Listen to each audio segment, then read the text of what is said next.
வணக்கம் நண்பர்கள். தமிழக வெற்றிக் கழகத்தினுடைய தலைவர் நடிகர் விஜய் அவர்கள் தன்னுடைய முதல் தேர்தல் பிரச்சாரத்தை வெற்றிகரமாக துவக்கியிருக்கின்றார். அதை பற்றி சுருக்கமாக பார்க்கலாம். சேனலுடைய வளர்ச்சிக்கு வீடியோவுக்கு சப்ஸ்கிரைப் பண்ணி சேனலுடைய வளர்ச்சிக்கு உதவுங்க.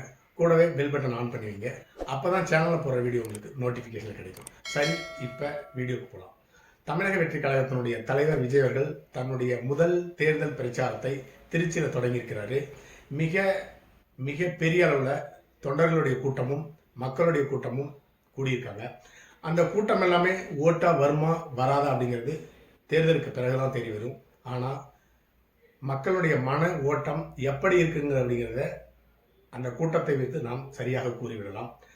அதிமுக திமுக அந்த இரண்டு கட்சிக்குமே மாற்றாக யாராவது வரமாட்டாங்களான்னு சொல்லிட்டு ஒரு 30 வருஷமாகவே தமிழக மக்கள் ஏங்கிட்டு இருக்காங்க. அதனுடைய ஒரு தொடர்ச்சியாக தான் விஜயனுடைய கூட்டத்திற்கு லட்சக்கணக்கான மக்கள் கூடியிருக்கிறாங்க. வெறும் 20 நிமிஷத்துல விஜயனுடைய ஏர்போர்ட்ல இருந்து அவருடைய தேர்தல் பிரச்சாரம் செய்கிற இடத்துக்கு போய் சேரத்துக்கு ஆகக்கூடிய நேரம் வெறும் 20 நிமிஷம் தான். அந்த 20 நிமிஷத்தை கடக்க சற்று ஏறக்குறைய 5 மணி நேரம் வெள்ளமாக ஊர்ந்து தான் அந்த இடத்துல சேர்ந்திருக்கிறாரு. அந்த இடத்துல சேர்ந்து தேர்தல் பிரச்சாரத்தை ஆரம்பிக்கிற நேரத்தில் அவருடைய மைக் வேலை செய்யவில்லை. அதுவும் திராவிட முன்னேற்ற கழகத்தினுடைய சதி என்று நன்றாக எடுத்துக்கொள்ள வேண்டும். எந்த அளவுக்கு எதிர்கட்சியில் திராவிட முன்னேற்ற கழகத்தினர் ஊடுருவி அந்த கட்சியை வளராமல் செய்கிறாங்க அப்படிங்கிறதுக்கு இந்த தேர்தல் பிரச்சார கூட்டத்தில் விஜயனுடைய மைக் வேலை செய்யாததும் ஒரு காரணம். அடுத்ததாக மக்களுடைய கூட்டம் மிகப்பெரிய அளவில் இருந்தது. இந்த கூட்டம் எல்லாமே பணம் கொடுத்து கூட்டிகிட்டு வந்த கூட்டம் கிடையாது, தானாக சேர்ந்த கூட்டம் அப்படிங்கிறது தான் உண்மை. சரி, அண்ணா திராவிட முன்னேற்ற கழகம் இந்த இரண்டு கட்சியுமே ரோட் ஷோ நடத்துகிறாங்க, பொதுக்கூட்டம் நடத்துகிறாங்க, மீட்டிங் நடத்துகிறாங்கன்னா பணத்தை கொடுத்து தான் மக்கள் எல்லாம் கூட்டிகிட்டு வருவாங்க. அந்த கூட்டம் எல்லாமே அந்த மீட்டிங் முடியறதுக்கு முன்னாவே இருக்கிற உட்காந்துட்டு இருக்கிற சேரை தூக்கிட்டு போயிடுவாங்க. அடுத்ததாக அங்கே வச்சு கட்டியிருக்கிற வாழைத்தாரை வெட்டி எடுத்துட்டு போயிடுவாங்க. சாப்பாடு தராங்க, பிரியாணி தராங்கன்னா சமையல் கட்டுக்குள்ளாரே போய் அண்டாக்குள்ளாரே பூந்து பிரியாணியை தக்காளி சாதமெல்லாம் அள்ளிட்டு போயிடுவாங்க. அப்படிப்பட்ட கூட்டம் தான் பணத்தை கொடுத்து கூட்டிகிட்டு வர கூட்டம். அப்படி தான் செய்வாங்க. அப்படி பணத்தை கூட்டிகிட்டு வர கூட்டத்தில் எல்லாமே இளைஞர்களோ குடும்பத்தினரோ இருக்க மாட்டாங்க. வயசான தாத்தா பாட்டியெல்லாம் வீட்டில் சும்மா இருக்கிறவங்களுக்கெல்லாம் 200 ரூபாய் பணத்தை கொடுத்து பிரியாணி கொடுத்து கூட்டிகிட்டு வருவாங்க. ஆனால் விஜயனுடைய கூட்டத்திற்கு தானாக 1 ரூபாய் கூட செலவு செய்யாமல் கூட்டம் கூடியிருக்கிறாங்க, குறிப்பாக இளைஞர்கள். அடுத்தது கணவன் மனைவி குழந்தை, இவங்க குடும்பத்தோட நாளே திருச்சிக்கு வந்து தங்கி விஜயை பார்த்துட்டு போயிட்டு இருக்காங்க. அதனால் இது தானாக சேர்ந்த கூட்டம் அப்படிங்கிறதுல எந்த விதமான சந்தேகமும் இருக்க முடியாது. திராவிட முன்னேற்ற கழகம் என்ன நினைச்சு பயந்துட்டு இருந்தாங்களோ அது நடந்திருக்கிறது என்று தான் எடுத்துக்கொள்ள வேண்டும். துணை முதலமைச்சர் உதயநிதி ஸ்டாலின் தன்னுடைய மகனுக்கு, அதாவது ஸ்டாலினுடைய மகனுக்கு எதிர்காலத்தில் எந்த விதமான போட்டியும் வரக்கூடாது அப்படின்னு அவங்க நினைச்சிட்டு இருக்காங்க. அப்படி போட்டியாக இருக்கிற ஒரே ஒரு அரசியல்வாதி நடிகர் சூப்பர் ஸ்டார் விஜய் அவர்கள். அவர் தன்னுடைய மகனுக்கு போட்டியாக வளரக்கூடாது அப்படின்னு நினைச்சிட்டு இருந்தாங்க. அவர்கள் நினைத்தது போலவே பயந்தது போலவே நடந்து விட்டது. அதனால தான் இந்த கூட்டத்திற்கு தடை விதிக்கிற வேலை எல்லாமே இதையெல்லாம் முட்டுக்கட்டை போடுற வேலையெல்லாம் ஆரம்ப கட்டத்திலிருந்து செஞ்சிட்டு இருந்தாங்க. ஆனால் அவர்கள் பயந்தது போலவே விஜய் அவர்கள் மிகப்பெரிய வளர்ந்து விட்டார்.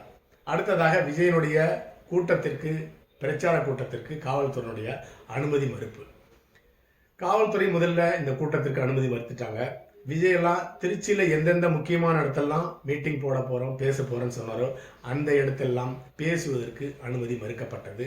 இப்படி காவல்துறையிலிருந்து தமிழக வெற்றி கழகத்தினுடைய அந்த மாவட்ட தலைவர்கள் போய் காவல்துறையில் அனுமதி கேட்டால் அவங்க ஒரு 10 நிபந்தனை விதிக்கிறாங்க.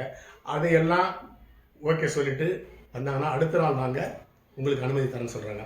அடுத்த நாள் போனால் புதுசாக இன்னும் 10 கட்டுப்பாடு விலகிக்கிறாங்க. இப்படியே தொடர்ந்து 10 நாளாக இழுத்தடிப்பு செய்து கொண்டிருந்தாங்க. கடைசியாக இதற்கு மேலே எதுவுமே செய்ய முடியாது, அனுமதி தரமாட்டேன்னு சொல்ல முடியாது. அதன் காரணமாக அனுமதி கொடுத்தாங்க. அந்த அனுமதியில் 5 கார் தான் விஜய் கூட வரணும், 500 பேருக்கு மேலே கூட்டம் கூடக்கூடாது, ரோட் ஷோ நடத்தக்கூடாது, பிரச்சார வேனம் மேலே ஏறி பேசக்கூடாது, கையை நீட்டக்கூடாது, இப்படி ஏராளமான கட்டுப்பாடுகள். ஒரே ஒரு கட்டுப்பாடு மட்டும்தான், என்னன்னு கேட்டிங்கன்னா ஒட்டுமொத்த வேன்லையும் விஜய் எங்கே இருக்காருன்னே தெரியக்கூடாது, ஃபுல்லாக பிளாக் ஷீட் போட்டு மறைச்சிடணும்னு சொல்லலை. அதை ஒரே ஒரு கட்டுப்பாடு தான் விதிக்கலை. அடுத்ததாக அவர் பேசவும் கூடாதுன்னு ஒரு கட்டுப்பாடு விதிச்சிட்டாங்கன்னா இன்னும் நன்றாக இருக்கும். இப்படிப்பட்ட கட்டுப்பாடுகளை விதிப்பதற்கு காரணம் விஜய் மேல் இருக்கிற பயம்தான், திராவிட முன்னேற்ற கழகத்தில் இருக்கிற பயம்தான். சரி, இப்படிப்பட்ட கட்டுப்பாடுகள் எதிர்க்கட்சி தலைவருக்கோ அல்லது ஆளுங்கட்சியை சேர்ந்த முதலமைச்சருக்கோ துணை முதலமைச்சருக்கோ விதிக்கப்படுதுன்னு கேட்டிங்கன்னா கிடையாது. முதலமைச்சர் மு.க. ஸ்டாலின் அவர்கள் ஒரு மாதத்திற்குள்ளாக ஒரு மீட்டிங் நடத்தினார், ரோட் ஷோ நடத்தினார். அந்த ரோட் ஷோ 30 கிலோமீட்டர் தூரத்துக்கு நடத்தப்பட்டது. அந்த ரோட் ஷோவில் 100 ரூபாய் 200 ரூபாய் கொடுத்து தாத்தா பாட்டிங்கெல்லாம் கூட்டிகிட்டு வந்திருந்தாங்க. அப்படி இருந்தும் சொல்லிக்கொள்ளுக்கு கூட்டம் கிடையாது. அடுத்ததாக துணை முதலமைச்சர் உதயநிதி ஸ்டாலின் அவர்கள், அவர் இம்மானுவேல் சேகரன் நினைவிடத்திற்கு சென்று மரியாதை செலுத்திட்டு வந்தார். அப்படி மரியாதை செலுத்திட்டு ஒரு 7 கிலோமீட்டர் தூரத்துக்கு ரோட் ஷோ நடத்திட்டு வந்தார். அதற்கும் மிகப்பெரிய அளவில் கூட்டம் கிடையாது. அந்த கூட்டத்தையே பணம் கொடுத்து தான் கூட்டிகிட்டு வந்துருந்தாங்க. இப்படி பணம் கொடுத்து கூட்டிகிட்டு வர நிலைமையில தான் ஆளுங்கட்சியும் எதிர்கட்சியும் இருக்கிறது. ஆனால் விஜய் அவர்களுக்கு பணத்தை கொடுக்காமையே லட்சக்கணக்கான மக்கள் கூட்டம் கூடுகிறார்கள். அதை பார்த்து திராவிட முன்னேற்ற கழகம் பயப்படுகிறது.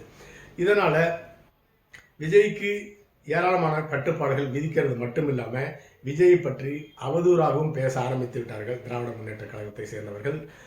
அதனுடைய தொடர்ச்சியாக தான் திரிஷாவையும் விஜயும் இணைத்து பேசுவது, அடுத்த கட்ட கதாநாயகிகளை எல்லாமே விஜயுடன் இணைத்து பேசுவது, இப்படி அவதூறாக பேசுகிற வேளையில் திராவிட முன்னேற்ற கழகத்தினர் ஈடுபட்டிருக்கிறார்கள். அதனுடைய தலைவர் மு.க. ஸ்டாலின் அவர்கள் ஒரு கொள்கை இல்லாத கூட்டமெல்லாம் ஒன்றா கூடி சேர்ந்து இளைஞர்கள் குடிச்சிட்டு ஒழுக்கமற்ற முறையில் நடந்து கொண்டிருக்கிறார்கள், அவர்களுக்கு எந்த விதமான கொள்கையும் கிடையாதுன்னு சொல்லிட்டு பேசியிருக்கிறாரு. சரி, திராவிட முன்னேற்ற கழகத்தினுடைய கொள்கை என்ன அப்படிங்கிறது சுருக்கமாக பார்க்கலாம். கடந்த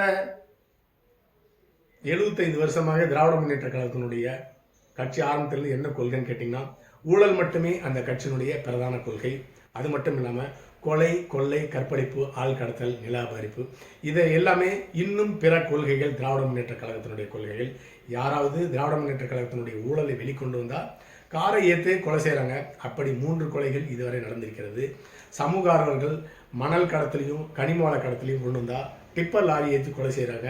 இதை தான் திராவிட முன்னேற்ற கழகத்தினுடைய கொள்கை என்று மு.க. ஸ்டாலின் அவர்கள் பேசியிருக்கிறார் என்பது எடுத்துக்கொள்ள வேண்டும். சரி, விஜய்க்கு விதிக்கப்படும் கட்டுப்பாடுகள், திராவிட முன்னேற்ற கழகத்தினுடைய கட்டுப்பாடுகளுக்கு என்ன காரணம் அப்படின்னு கேட்டிங்கன்னா, கடந்த 75 வருஷமாக திராவிட முன்னேற்ற கழகம், அண்ணா திராவிட முன்னேற்ற கழகம் தான் தமிழ்நாட்டை மாறி மாறி ஆட்சி பண்ணிட்டு இருக்காங்க.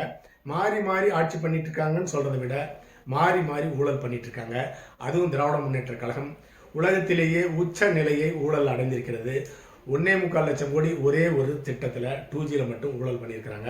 அப்படிப்பட்ட கட்சியை அதிமுக, திமுக 2 கட்சிக்கு மாற்றாக யாராவது தமிழ்நாட்டில் ஆட்சி அமைக்க வரமாட்டாங்களான்னு தமிழக மக்கள் எல்லாமே ஏங்கிக்கிட்டு இருக்கிற நேரத்தில் தான் கடந்த காலத்தில் தேமுதிக என்ற கட்சியை நடிகர் விஜயகாந்த் அவர்கள் தொடங்கினார்.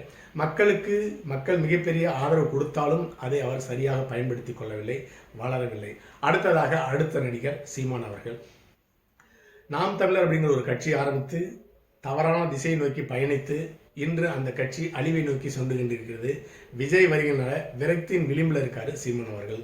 அடுத்த நடிகர் கமலஹாசன் அவர்கள், அவரும் ஒரு கட்சி ஆரம்பித்து கொஞ்ச நாள் ஓட்டினார்.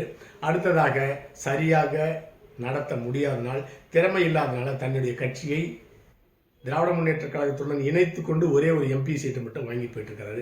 இப்படிப்பட்ட நிலையில் 4வதாக ஒரு நடிகர் தமிழக காப்பாற்றுறன்னு சொல்லிட்டு நடிகர் விஜய் வந்திருக்கிறார். அவருக்கு கட்டுக்கடங்காத கூட்டம் கூடியிருக்கிறது. இளைஞர் கூட்டம், பெண்கள் கூட்டம், குழந்தைகள் கூட்டம். இதை அவர் சரியாக பயன்படுத்தி கொண்டு ஒரு நல்ல நேர்மையான அரசியல்வாதியாக வலம் வரப்போகிறாரா, இல்லை கடந்த கால பட்டியலை போலவே விஜயகாந்த், சீமான், கமல்ஹாசன் வரிசையில் விஜயம் வரப்போகிறார் அப்படிங்கிறத பொறுத்திருந்து தான் பார்க்க வேண்டும். அடுத்ததாக விஜய்க்கு விதிக்கப்பட்ட கட்டுப்பாடுகளுக்கு அவர் காட்டும் முனைப்பு என்ன? விஜய்க்கு ஏராளமான கட்டுப்பாடுகளை ஆளுங்கரசு போலீஸ் வச்சு நிபந்தனை விதிக்கிறாங்க. அதை விஜய் ஏற்றுக்கொண்டு தலையாட்டி கொண்டிருக்கின்றார். இதிலிருந்தே அவர் சரியான திசையை நோக்கி பயணிக்கவில்லை. நல்ல ஆலோசகரை தன்னுடைய கூட வச்சுக்கலன்னு நல்லா தெரியுது. அரசியல் என்றாலே எதிர்ப்பு இருக்கும். அதை மீறி ஆளுங்கட்சியை மீறி எதிர்ப்பு செய்கிறது தான் அரசியல்.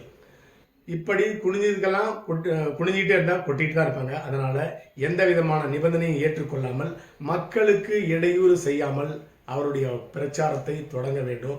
அதுதான் ஒரு சரியான அரசியல்வாதியினுடைய நிலைப்பாடாக இருக்கும். அடுத்ததாக அவர் மீட்டிங்கில் பேசுறது, திராவிட முன்னேற்ற கழகம் 2021 ஆட்சிக்கு வரும் பொழுது கூறிய 100% வாக்குறுதிகளை 99% நிறைவேற்றவில்லைன்னு சொல்லியிருக்கிறாரு. அது 100% உண்மை. இலவச பேருந்து பயணத்தை ஓசி பயணம் சொல்லிட்டு எல்லாருமே கிண்டல் செய்கிறாங்கன்னு சொல்லியிருக்காரு. அதை தான் அமைச்சர் பொன்முடி அவர்கள் செய்திருந்தார். அடுத்ததாக மாதந்தோறும் மின் கணக்கெடுப்பு, அடுத்தது கேஸ் விலை, பால் விலை, அதற்கு அடுத்ததாக அனைவருக்கும் அனைத்து பெண்களுக்கும் 1000 ரூபாய், இப்படி ஏராளமான பொய்யை கட்டவிழ்த்து விட்டார். அதை நிறைவேற்றவில்லைன்னு சொல்லிட்டு பிரச்சாரம் செய்திருக்கார். அது ஏற்றுக்கொள்ளக்கூடியதாக இருக்கிறது. அடுத்ததாக ஆம்புலன்ஸ். கடந்த ஒரு மாதமாக எதிர்க்கட்சி தலைவர் எடப்பாடி பழனிசாமி எங்கெங்க மீட்டிங் நடத்துகிறாரோ அந்த மீட்டிங்கில் ஆம்புலன்ஸ் விடுறது தான் திராவிட முன்னேற்ற கழகத்தினுடைய ஆட்சியாளர்களுடைய வேலையாக இருந்தது. அந்த அளவுக்கு மோசமான மனநிலையில் திராவிட முன்னேற்ற கழகத்தினுடைய தலைமை குடும்பம் இருக்கிறது. அதை போலவே நேற்று முதலாக பிரச்சாரம் தொடங்கிய விஜயனுடைய கூட்டத்திலையும் ஆம்புலன்ஸை விட்டாங்க. எங்கேருந்து வருதுன்னே தெரியல. ஆம்புலன்ஸ் உள்ளார வந்து நின்றுட்டு இருந்தது. இருந்தாலும் இது எதிர்க்கட்சிகளுக்கு கெட்ட பெயரை ஏற்படுத்தாது. ஆளுங்கட்சியினுடைய மோசமான மனநிலை என்ன அப்படிங்கிறது தான் மக்கள் பார்த்து கொண்டிருக்கிறார்கள். அதனால் 2026 சட்டமன்ற தேர்தலுக்கு தங்களுடைய எதிர்ப்பை மனநிலையை வாக்காக செலுத்துவார்கள். மொத்தத்தில் விஜயனுடைய இந்த பயணம் முதல் கட்ட பயணம் வெற்றிகரமாக அமைந்திருக்கிறது என்பதுதான் உண்மை. அடுத்த பதிவில் சந்திக்கலாம். நன்றி.